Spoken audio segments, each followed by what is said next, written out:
রাসূল ইসলামকে হত্যা করতে এসেছিলেন গোপনে। কি করতে? হত্যা করার জন্য এসেছিলেন। কিন্তু দুর্ভাগ্যক্রমে হত্যা করতে এসে সে ধরা পড়ে গেছে সাহাবীদের হাতে, হত্যা করতে পারে নাই তুমামা ইবনে উসাল। তো সাহাবীরা তাকে ধরে মসজিদে নববীর পিলারের সাথে বেঁধে রাখলো, বেঁধে রাসূল ইসলামকে ডাকলো।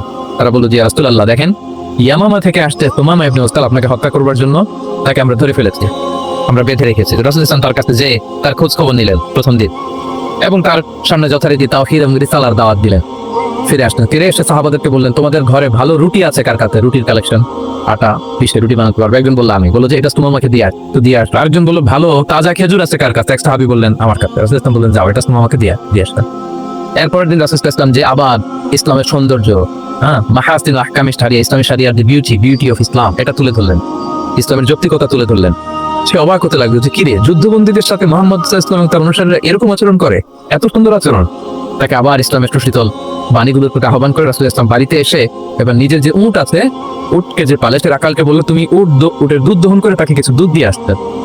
তো তাকে উটের গরম দুধ দিয়ে আসা হলো, সে পেট ভরে খেলো। তৃতীয় দিন এবার রাসূল ইসলাম যে ইসলামের যে ভবিষ্যৎ, ইসলাম মানলে যে জান্নাতে থাকা যাবে, এগুলো সব বললেন এবং তাকে আরো অনেক মেহমানদারি করলেন, আপ্যায়ন করলেন।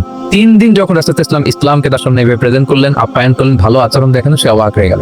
আল্লাহ তাআলা তার হৃদয়টাকে নূর দিয়ে আলোকিত করে দিলেন। 3 দিন পর রাসূল ইসলাম সাহাবীদেরকে ডেকে বললেন যাও, সুমামা ইবনে উসালের হাত পা গুলো যে রশি দিয়ে বেঁধে রেখেছো ছেড়ে দাও, রশিগুলো খুলে দাও। সাহাবারা বলেন কি ইয়া রাসূলুল্লাহ, সে তো খুনি, সে সুযোগ পেলেই তো অ্যাসাসিনেট করতো, তার হাতের রশি খুলে দিত আপনাকে মেরে ফেলবে।